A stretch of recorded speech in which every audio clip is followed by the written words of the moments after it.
Hello guys, this is EST Learning and Motivational Channel by एकता त्यागी। पहले जो हम videos अपनी बना चुके हैं वो आप सभी ने देख ही ली होंगी।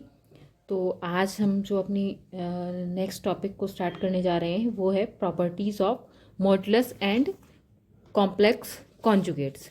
कॉम्प्लेक्स कॉन्जुगेट से मतलब है हमारा कि जो कॉम्प्लेक्स नंबर था उसके जो कॉन्जुगेट्स हैं उसकी जो भी प्रॉपर्टीज़ हैं वो हम करेंगे, ठीक है। और प्रॉपर्टी जो मॉडुलस मैंने स्टार्टिंग में ही फर्स्ट वीडियो में आई थिंक बताया था, तुम जाके देख सकते हो कि एक मॉडुलस होता था कि अगर कोई कॉम्प्लेक्स नंबर है तो उसका मॉडुलस क्या होता है, और उस मॉडुलस से जो भी रिजल्ट हमारे पास निकल के आते थे वो सारे रिजल्ट्स किस तरह से होते हैं, किस तरह से वेरीफाई करते हैं, वो सारी चीज़ें हम करेंगे, ठीक है। तो स्टार्ट करते हैं, ठीक है। टॉपिक हमारा properties of modulus and complex conjugates, ठीक है।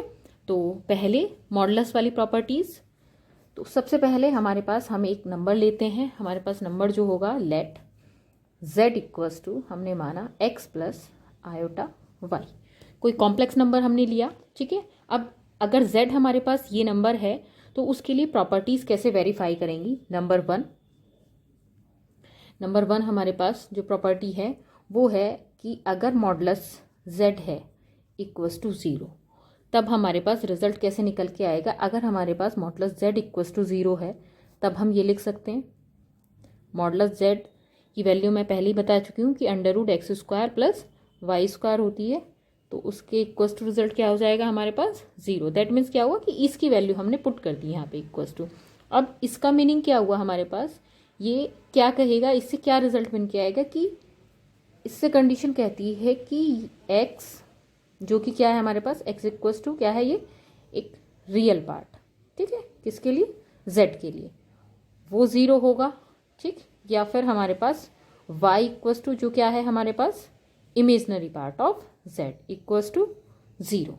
और कंडीशन हमारे पास ऐसे भी वेरीफाई कर सकती है ज़ीरो और ज़ीरो, मतलब दोनों ज़ीरो हैं तब भी ये पार्ट हमारा ज़ीरो हो सकता है, और x इक्वल्स टू ज़ीरो है या y इक्वल्स टू ज़ीरो है, तो हमारे पास जो रिजल्ट है वो तब आएगा जब x equals to zero, y equals to zero, या फिर ये कहें कि x जो z की वैल्यू है तो उसमें रियल और इमेजनरी दोनों ही पार्ट्स हमारे क्या होंगे, ज़ीरो होंगे। क्लियर। अब आते हैं सेकेंड प्रॉपर्टी पे। सेकेंड प्रॉपर्टी हमारी कहती है कि मॉडुलस ऑफ z का होल स्क्वायर, ठीक है, और z स्क्वायर का मॉडुलस, दोनों में अंतर है। इस चीज़ में बहुत कन्फ्यूज़न होता है स्टूडेंट्स को कि ये क्या है हमारे पास मॉडुलस ऑफ z का स्क्वायर और ये क्या है z स्क्वायर का मॉडुलस। तो ये दोनों कंडीशंस बराबर होती हैं। कैसे कि यदि हमारे पास जो रियल पार्ट है हमारे पास किसका, जो कॉम्प्लेक्स हमने z लिया है, ठीक, तो x ये कब वेरीफाई करेगा कि x जो है वो लेस देन या इक्वल्स टू होगा किसके, मॉडुलस z के, या फिर ये कह लीजिए इक्वल्स टू जो मॉडुलस z की वैल्यू है वो इक्वल्स टू रख सकते हैं हम y इक्वल्स टू, ठीक। एंड दूसरी कंडीशन हमारे पास कि जो इमेजनरी पार्ट है किसका, कॉम्प्लेक्स नंबर का, y, ठीक है, और लेस देन इक्वल्स टू वही मॉडुलस ऑफ z, ठीक। तो हमारे पास जो रिजल्ट है वो ये कंडीशन वेरीफाई करेगा, ठीक है। अब बात आती है हमारे पास जो आगे प्रॉपर्टीज़ हैं, ये था सिंपल, हमने एक नंबर लिया कि z कोई कॉम्प्लेक्स नंबर हुआ और उसके लिए वेरीफाई करेंगे। अब जो हम आगे कंडीशंस बताएंगे उसके लिए हमें क्या लेना पड़ेगा, दो कॉम्प्लेक्स नंबर लेने पड़ेंगे। सपोज करो कि लेट z1 हमने एक कॉम्प्लेक्स नंबर लिया, उससे कुछ आप मान लीजिए x1 प्लस आयोटा y1, ठीक, एंड z2 एक कॉम्प्लेक्स नंबर हुआ जिसे हमने माना x2 प्लस आयोटा y2, ठीक। are the two complex number,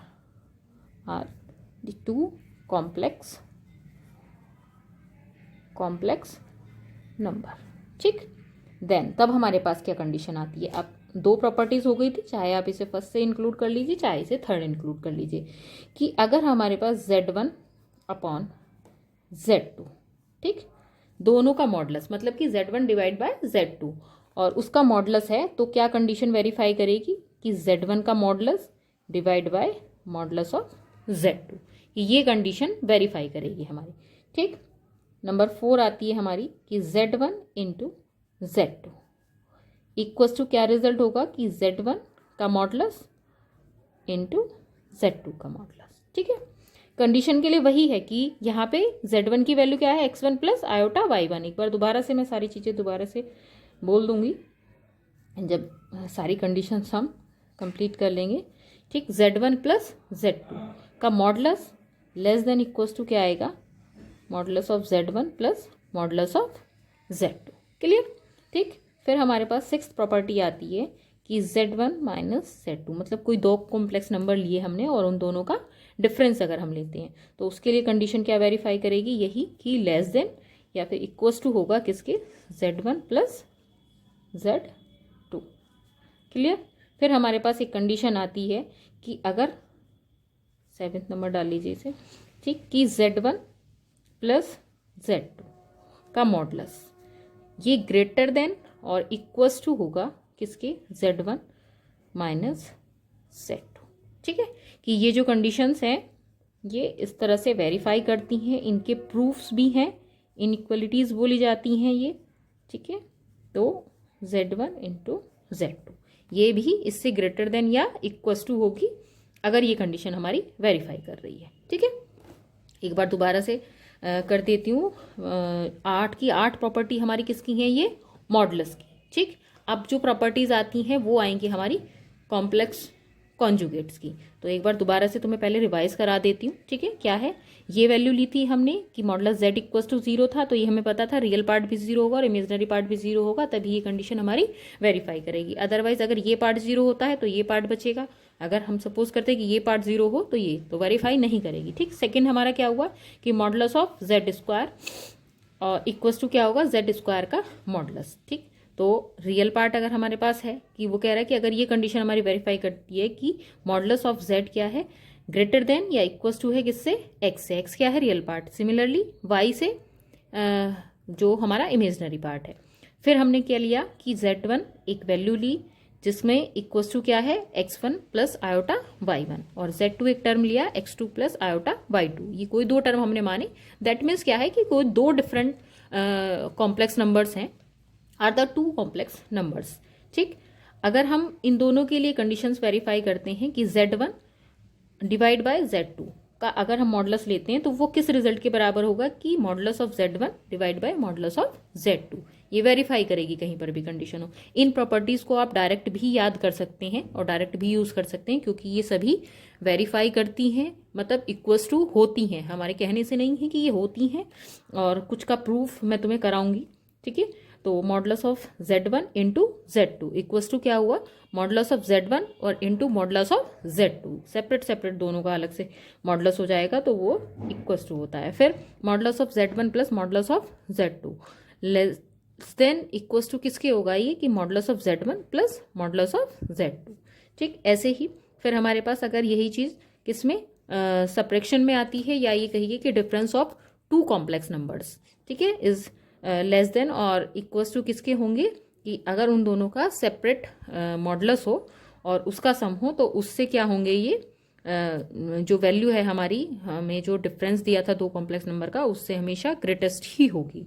ठीक है, या इक्वल्स टू होगी। फिर सिमिलरली हमारे पास कि Z1 प्लस Z2 दो कॉम्प्लेक्स नंबर लिए, उन दोनों का सम लिया तो वो ग्रेटेस्ट होगा किससे, या इक्वल्स टू होगा किससे, Z1 के मॉडुलस और Z2 के मॉडुलस के डिफरेंस से। ठीक है, सिमिलरली ऐसे ही हमारे पास अगर दो नंबर हमने लिए कॉम्प्लेक्स और उन दोनों का डिफरेंस का मॉडुलस लिया तो वो ग्रेटर देन या इक्वल्स टू होगा किसके, जो हमने दो टर्म लिए Z1 का मॉडुलस और Z2 के मॉडुलस के डिफरेंस से। ठीक है, अब बात आती है हमारी कॉन्जुगेट ऑफ कॉम्प्लेक्स नंबर। तो conjugate of complex number actual में कॉन्जुगेट ऑफ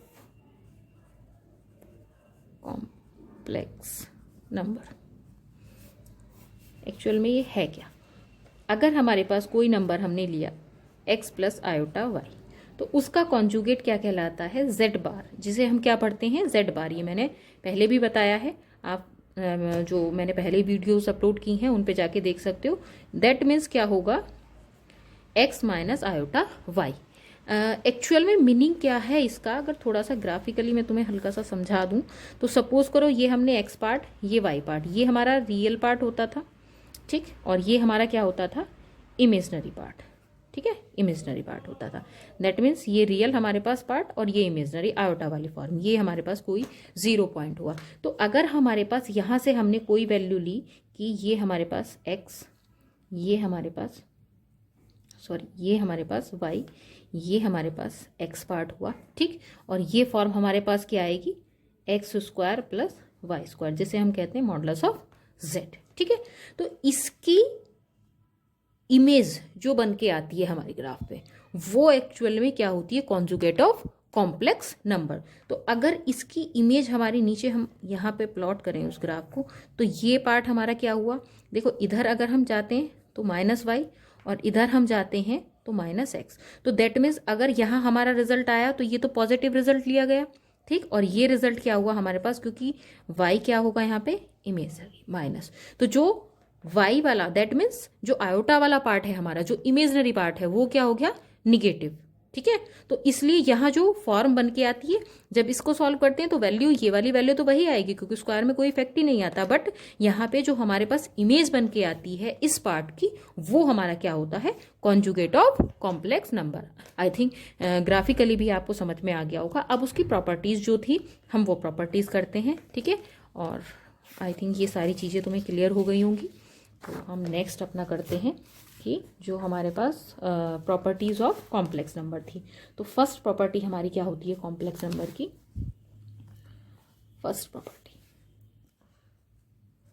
क्लियर दिखाई दे रहा है, ठीक है। जिसमें हमने माना, लेट हमने वहाँ कर लिया था, फिर भी मैं एक बार यहाँ लिख देती हूँ कि let x equals to x plus iota y and z bar हुआ हमारे पास यहाँ x minus iota y. Clear कि z इक्वल्स टू क्या माना हमने, कोई कॉम्प्लेक्स नंबर लिया z, और z इक्वल्स टू हमने क्या लिया, x plus iota y and z bar जो हमने, हमारे पास क्या है, कॉन्जुगेट ऑफ किसी भी नंबर के लिए अगर उसका कॉन्जुगेट नंबर लेते हैं आप, तो दैट मीन्स क्या होता है कि जो हमारे पास उसका इमेजनरी पार्ट है वो क्या होगा, निगेटिव होगा। दोनों पार्ट निगेटिव नहीं होते, इस कंफ्यूजन में मत रहना। जो हमारे पास उसका इमेजनरी पार्ट होता है वो हमारा निगेटिव होता है। क्लियर। फिर अब आते हैं हम अपनी प्रॉपर्टी पे, ठीक।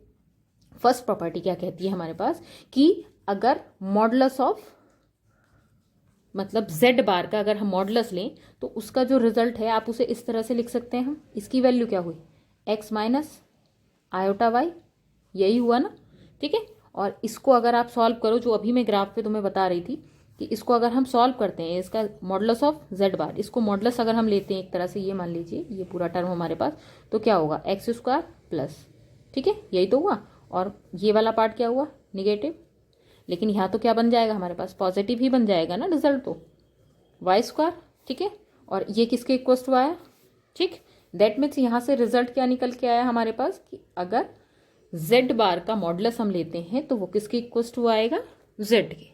क्लियर, फर्स्ट प्रॉपर्टी हमारे पास, ठीक। अब सेकेंड प्रॉपर्टी पे आते हैं कि अगर z इंटू जेड बार करते हैं हम, या फिर ये कहिए कि z और उसका कॉन्जुगेट को मल्टीप्लाई करते हैं, तब रिजल्ट क्या आता है। तो डायरेक्ट आप इन्हें यूज़ कर सकते हो, मैं थोड़ा सा आपको सिंप्लीफाई करके बता देती हूँ। दोनों की वैल्यू रख के जब हम इन दोनों को मल्टीप्लाई करेंगे तो आपको पता है डायरेक्टली हम रिजल्ट लिख लेते हैं x square minus y square वाला टर्म, ठीक है।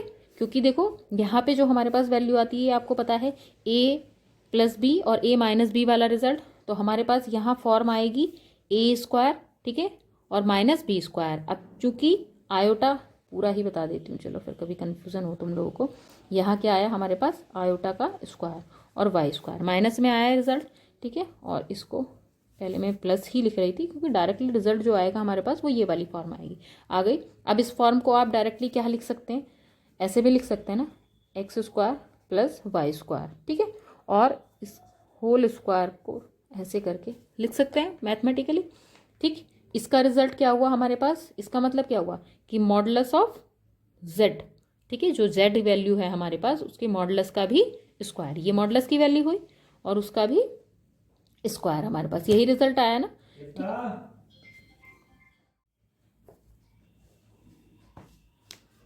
हाँ, तो ठीक क्या हुआ, x square plus Y square equals to, इसे हम ऐसे लिख सकते हैं अंडर रूट, और x square plus Y square का भी होल स्क्वायर। तो बात तो वही हुई हमारे पास, ठीक है। और इस रिजल्ट को हम क्या लिख सकते हैं, इस रिजल्ट को हम ये भी लिख सकते हैं ना कि इक्वल्स टू क्या आ जाएगा हमारे पास, जेड मॉडुलस ऑफ जेड का स्क्वायर। तो अगर हमारे पास ये टर्म है तो हम इसे ऐसे लिख सकते हैं, दैट एम्प्लाइज कि हमारे पास रिजल्ट z इंटू जेड बार, अगर हमारे पास कोई रिजल्ट है तो हम उसे लिख सकते हैं मॉडुलस ऑफ z का स्क्वायर। ठीक, यहाँ से हमारे पास ये वाली कंडीशन निकल के आई। अब हमारे पास कौन सी कंडीशन आती है, थर्ड कंडीशन आती है हमारे पास एक, ठीक, कि थर्ड कंडीशन जेड हुआ और मल्टीप्लिकेशन हुआ। अब हमारे पास कि अगर हम यहाँ लिया और इसका भी हमने क्या लिया, डबल बार, कि ये बार जेड बार का भी बार, ठीक है, ऐसे करके इसे बड़ा बार कर लीजिए।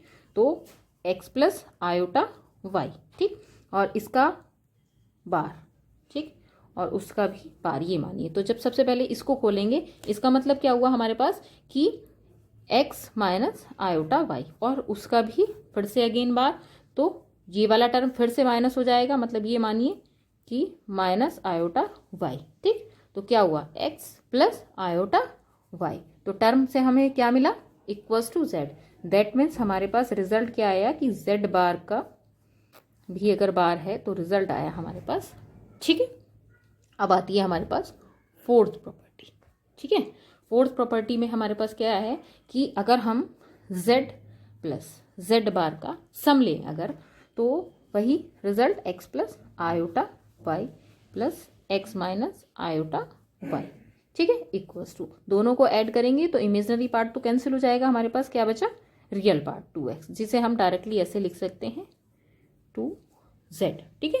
कि ये क्या हुआ, एक तरह से प्योरली रिजल्ट रियल वाली बात आई हमारे पास यहाँ पे, ठीक है।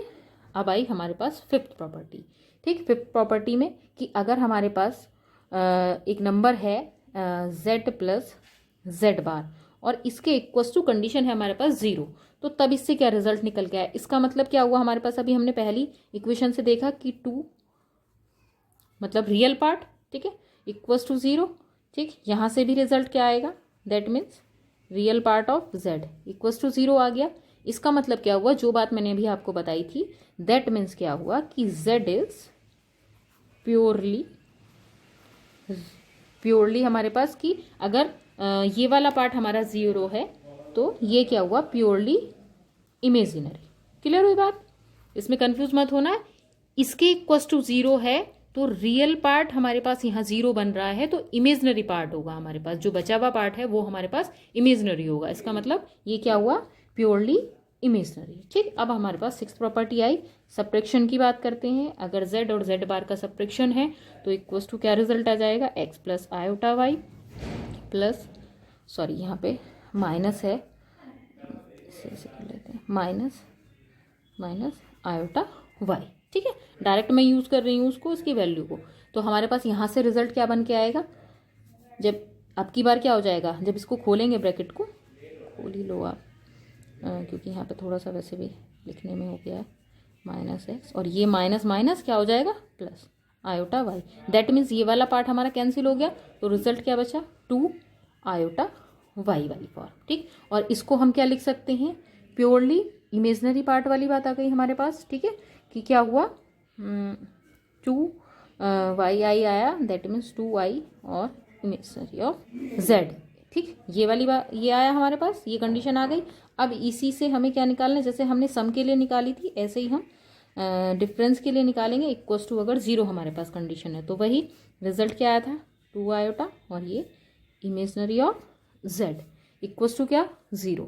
फिर यहाँ से क्या रिजल्ट बन के आया हमारे पास, अगर इस रिजल्ट की बात करें कि imaginary part of z equals to 0, that means क्या हुआ कि z इज प्योरली रियल। वहाँ पे इमेजिनरी था क्योंकि रियल पार्ट 0 हो रहा था, और यहाँ पे इमेजिनरी पार्ट 0 हो रहा है, दैट मीन्स, ठीक है। क्लियर हो गई ये बात। अब हमारे पास एक प्रॉपर्टी आती है, कितनी हुई, 2 3 4 5 6 और 7।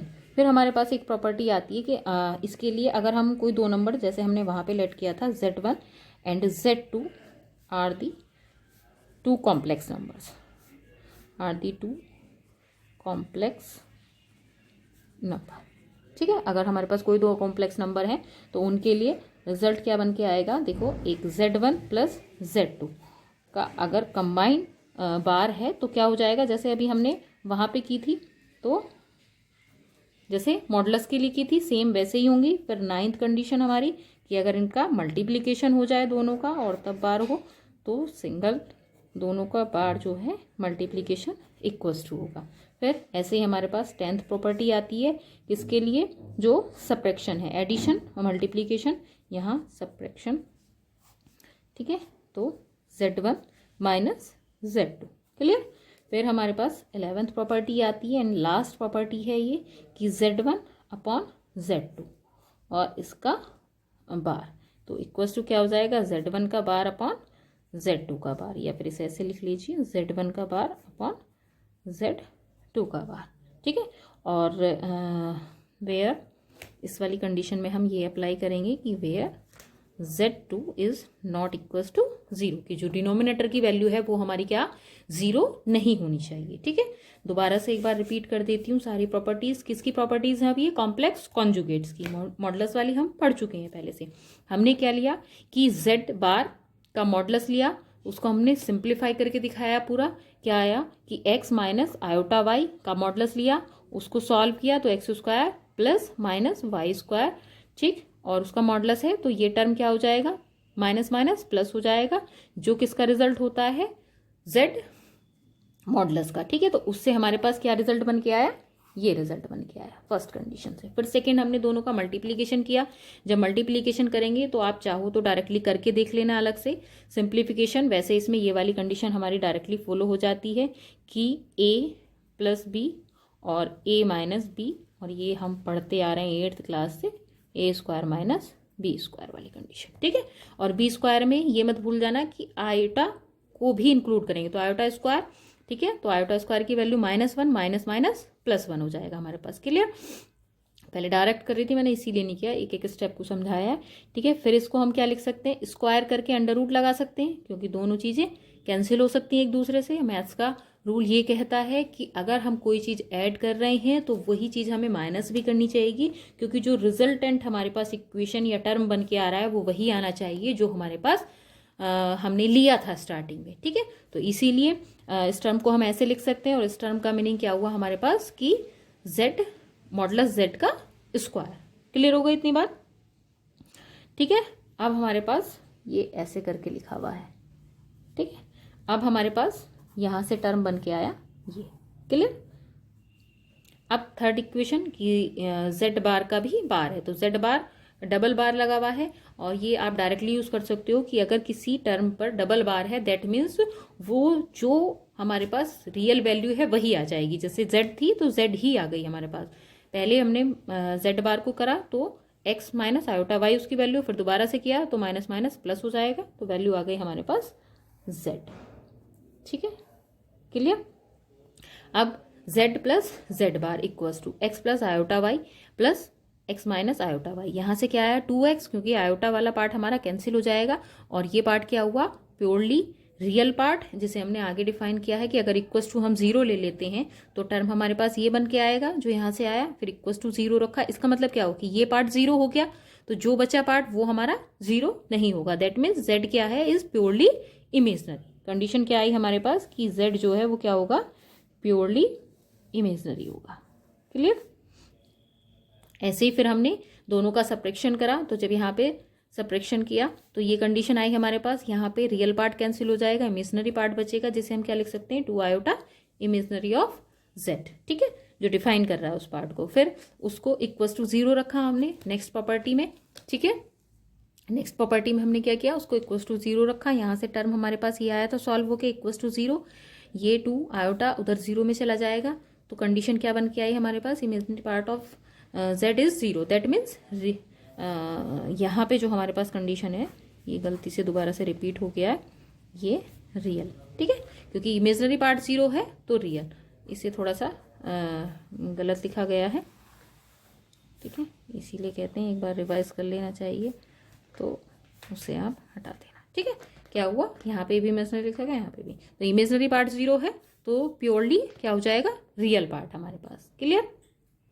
फिर हमारे पास हमने 2 कंडीशन ली, क्योंकि आगे की जो कंडीशंस है वो क्या Z1 और Z2 मतलब 2 कॉम्प्लेक्स नंबर्स के लिए फॉलो कर रही हैं, ठीक है। तो Z1 and Z2 are the two complex numbers. जैसे हमने पहले माना था तो Z1 को वैसे ही ले सकते हैं x1 प्लस आयोटा y1 और Z2 को x2 प्लस आयोटा y2। ठीक है, are the two complex number.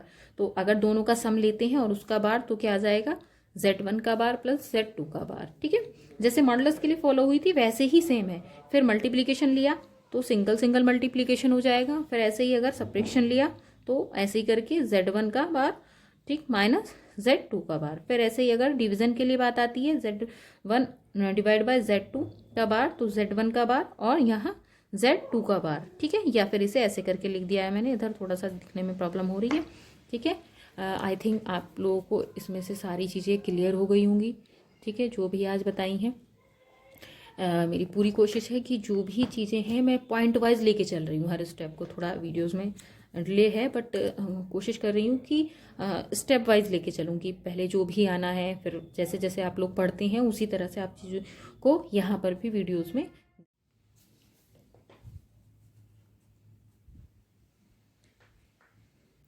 I think आपको सारी चीज़ें क्लियर हो गई होंगी। ठीक है, और प्लीज़ वीडियो को लाइक, सब्सक्राइब और शेयर करते रहें।